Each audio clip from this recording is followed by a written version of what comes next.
हमारे पास ना एक प्यारी सी कस्टमर आई थी, वो बहुत कंसर्न थी रिगार्डिंग पीपीएफ। उनको पीपीएफ करवानी थी, शौक था, बट आज तक कभी पीपीएफ करवानी थी अपनी किसी भी व्हीकल में। तो उन्होंने रिसेंटली काइगर परचेज की थी एंड उन्होंने पीपीएफ करवानी थी, वो हमारे पास ले आए थे। बिफोर की कंडीशन जिसकी आप सबने देख ही लिया है, शुरू करते हैं प्रोसीजर। सबसे पहले हम क्ले ट्रीटमेंट करेंगे।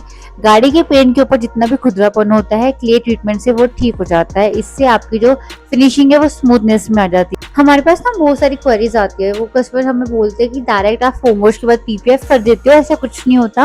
पीपीएफ से पहले भी बहुत स्टेप्स होते हैं जो फॉलो करने पड़ते हैं। बेस बनाना पड़ता है, बेस स्ट्रॉन्ग होगा तब आपकी पीपीएफ स्ट्रॉन्ग होगी। तो डिटेलिंग के बाद फोम वॉश हो रही है, आफ्टर दैट यहाँ पे कंपाउंडिंग हो रही है। कंपाउंडिंग एक मेन स्टेप होता है। कंपाउंडिंग से आपका पीपीएफ का बेस बनता है, माइनर स्क्रैचेस होल मार्क जितने भी व्हीकल के ऊपर होते हैं वो रिमूव होते हैं। इस व्हीकल में डीप स्क्रैच कोई था, बस माइनर माइनर स्क्रैचेस थे तो वो हमने रिमूव करने थे। सो यहाँ पर पीपीएफ का बॉक्स ओपन हो रहा है। पेंट गार्ड कस्टमर ने चूज की है पीपीएफ 5 इयर्स 190 माइक्रोन्स, कस्टमर के सामने ही ओपन हो रहा है। आफ्टर दैट यहाँ पर पीपीएफ एप्लीकेशन स्टार्ट हो चुकी है। पीसेस वाइज पीस सबसे पहले पीसेस कट होते हैं, उसके बाद आपकी पीपीएफ स्टेप बाय स्टेप लगती है। जैसे यहाँ पर बोनेट पे लग रही है, बोनेट पे सबसे पहले स्प्रे मारते हैं पीपीएफ के ऊपर एंड बोनेट के ऊपर, उसके बाद पीपीएफ लगाते हैं एंड उसके बाद फिर से स्प्रे मारते हैं, देन स्क्यूजी से स्क्वीज आउट कर, जैसे आप देख सकते हो यहाँ पे स्क्यूजी से स्क्वीज आउट कर रहे हैं।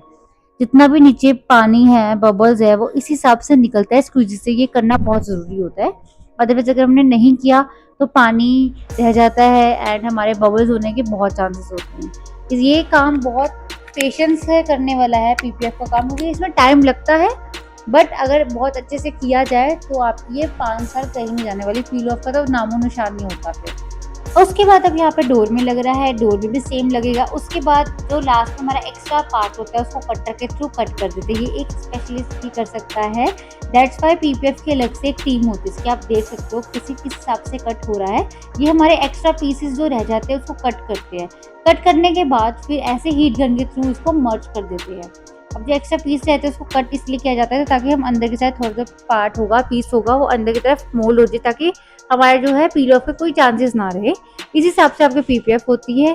पीपीएफ खत्म होने के बाद कोटिंग स्टार्ट हो चुकी है with tyre coating. Tyre coating इसलिए करते हैं ताकि टायर में क्रैक्स ना आए, टायर शाइन रहे, ताकि यूवी रेस से प्रोटेक्ट रहे। टायर कोटिंग करना बहुत जरूरी होता है। आफ्टर टायर कोटिंग अब बारी आती है अलॉय की, मेन पार्ट की, टायर्स की। तो अलॉय कोटिंग करना भी जरूरी होता है, जितना टायर कोटिंग होता है कि अलॉय हमारे शाइन रहे। जिस हिसाब से हमने कोटिंग की है अब कोटिंग ऐसी ही रहेगी। उसके बाद यहाँ पर ट्रिम कोटिंग हो रही है। ट्रिम कोटिंग मेन पार्ट होता है हमारी गाड़ी, क्योंकि ये वॉश कर करके फेड हो जाते हैं, वाइट वाइट हो जाते हैं, इसलिए ट्रिम कोटिंग करते हैं। इससे आपके 100 to 150 वॉश इजिली निकल जाते हैं इन लास्ट से हमारे व्हीकल के फाइनल रिजल्ट्स।